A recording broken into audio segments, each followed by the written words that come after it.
What is going on, y'all? Tech Me out here. So Apple just wrapped up their keynote, which of course means we gotta talk. Because we gotta dive into this new Apple Watch Series 6 and SE, as well as their new iPad 8th Gen and iPad Air. So let's get into it. So the first thing we're gonna talk about is the new Apple Watch, and we'll dive into the iPad later. But with these new Apple Watches, there are a lot of similarities between the two of them. So just the fact that they both have a screen that's 30% larger than the Series 3. They both still have fall detection. They both still offer notifications for a low or high heart rate. Still give you notifications if you have an irregular heart rhythm. You still have noise monitoring and the same battery life. So this is where they differ. The Series 6 can measure. Y'all, in every video, I swear. But anyway, I'm gonna keep it rolling.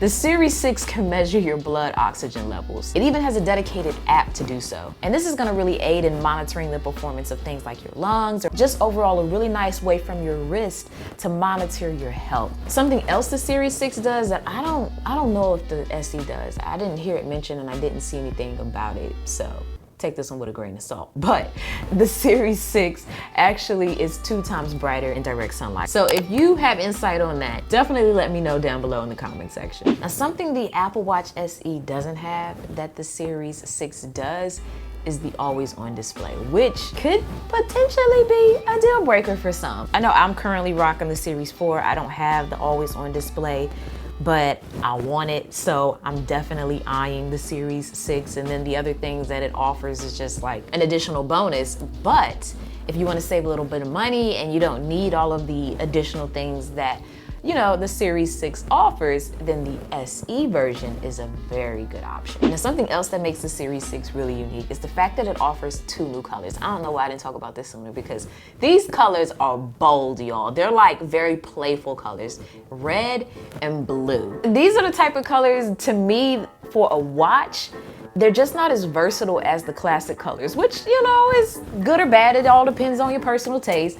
But I know I can throw on this one and, you know, just switch up the band and wear it with just about anything. I can dress it up, I can dress it down. If I got a red or blue watch on, I don't think it's gonna have that same effect. I'm gonna definitely have to probably invest in a watch face to change it up when I don't need it to be so bold and vibrant. I don't know, how do y'all feel about the red and blue? Do you have your eye on either one of them? I'm still trying to figure out how I feel about it. I'm excited for the new colors, but I don't know if I'd buy it. I'd want to buy one of the new colors because, you know, they just look great, but it's really hard for me to wrap my mind around kind of wearing that every day. But in speaking of new colors, there are also some new watch bands, which, you know, I feel like they have kind of like an infinite loop, but the technical term is solo loop. And it's given that name because there's no clasp, there's no buckle. It's just like a really seamless design, and they come in a lot of different sizes, so it should give you a more tailored fit. I think it's personally gonna be easier to slide on and off. I know now with having to do the buckle, sometimes I rely on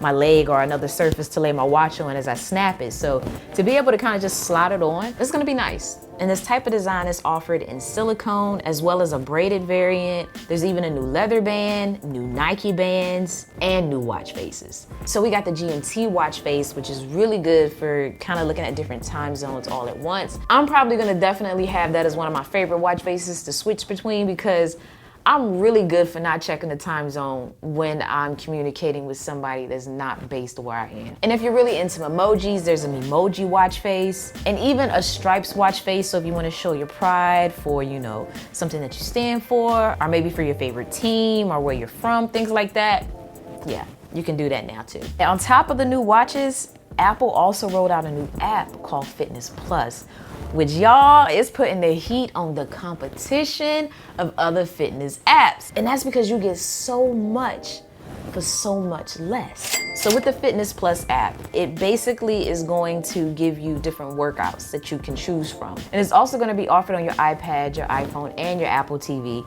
so that, you know, as you're looking at your stats that you normally would see on your watch, you now have a trainer on these devices telling you what workouts to do. But if you want, you can choose your own workout and then select the duration that you want to work out, from 5 to 45 minutes. Pick your favorite trainer, select your music taste, and that's it. And I like that because sometimes with these workout apps, they're super great, But the music selection, y'all, I'm a music head. I miss out on certain audio notifications because I hate the background music so much that I might turn down the audio. So the fact that I can choose my music, that's a big plus for me. That's a big win. And on top of that, because I also have an Apple Music subscription, if I really enjoy the playlist they gave me, I can save it. And it's launching with a decent amount of workouts, from yoga to cycling to dance to walking or running on the treadmill to strength, core, HIIT, rowing, and even cool downs, which is something I suck at. So the fact that it can kind of help hold me accountable, I'm here for it. It'll even draw emphasis to the timer for how much time you have remaining, you know, in your workout, so that you can kind of push through a little bit more if you're about to give out of energy. And if you're competitive like me, there's even a burn bar that's gonna let you see an indication of how you measure against other people who have done the workout before. It is a subscription-based service at $9.99 a month, which is nothing when you compare it to things like Peloton. That's a lot that you're getting for $10. And on top of that, if you get a new Apple Watch, they're gonna give you 3 months for free. But as excited as I am about the Fitness Plus app, it is not making its debut until later this year, but you can, in the meantime, get you an Apple Watch as early as Friday and pre-order as early as today. So it just really depends on what you need. You can definitely break out getting a watch that has most of the current features for a lesser price tag, minus the always on display, the blood oxygen app, ECG app, and the different colors. But if you don't care about those things, then you can get the SE at $279, or you can ball out and get the Series 6 at $399. Either way, I don't feel you can go wrong with either of these watches. And how could I forget family setup? So now you can use your iPhone to pair a cellular version of a watch for a family member that you know is either like an older parent or a kid that doesn't have an iPhone. Now those iPads, y'all. So we got the 8th gen and the Air. So the 8th gen iPad is like a really good to me entry-level iPad. You have the A12 Bionic chip, and Apple even boasted just, you know, how much faster it is than, you know, like a Windows laptop or an Android tablet or even a Chromebook. It does still charge via Lightning, so that, you know, doesn't change. But something that you might like is the fact that it will work with a smart keyboard, not the Magic Keyboard though. And it works with the 1st gen Apple Pencil, not the 2nd.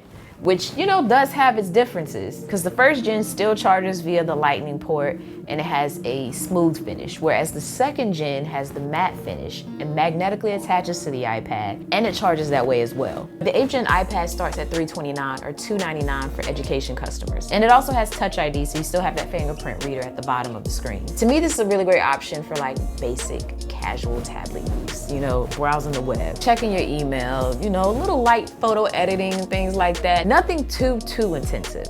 But if you want to go there, you might want to look at the new iPad Air. So this one has that all-screen display that we have grown accustomed to on the iPad Pro, and it even starts to rival the iPad Pro with how much it can do, because it's powered by an A14 Bionic chip, which Apple during their keynote really dove deep into how powerful that is. But in reference to the exterior, you do have a 10.9-inch liquid retina display, and Touch ID has now moved to the top buttons. So you basically just place your finger on the top button and that's how you gain access to your iPad, which is something new for Apple devices. And something else that's new that I haven't seen Apple do is release iPads in these colors. So we now have 2 new colors, green and sky blue. To me, this just looks like Easter. I don't know, I like it though, trust me, I like it.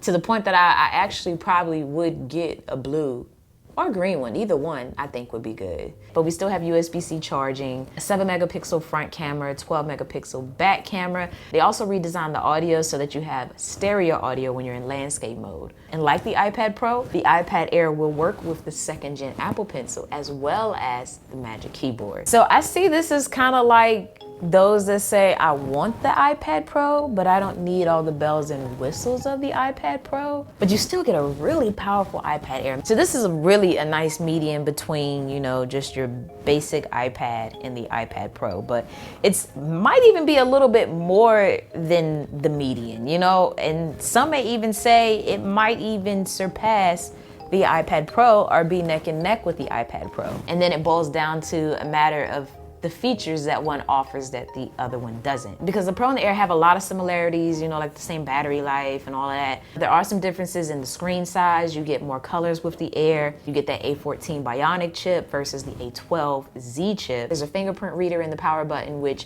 you know, if you're not really big on Face ID, that can definitely sway you over to the Air. However, the Pro also offers some things that the Air doesn't that might sway you over there, such as the Pro Motion display, because you have that 120 hertz there. There's also the triple cameras along the back, and you can get up to 1 terabyte, whereas with the Air, you can only get up to 256 gigs. After you look at those things, of course, you gotta look at the price. The Air is $599 and the Pro is, I don't know the price off the top of my head, but that's what it is right there. So you could save some money and get a really powerful iPad that is very much like the Pro, but still very unique in its own. But at the end of the day, as powerful as these iPads are hardware-wise, can it run Final Cut? That's all I want. I know we got LumaFusion, y'all, but can I get a watered-down version of Final Cut?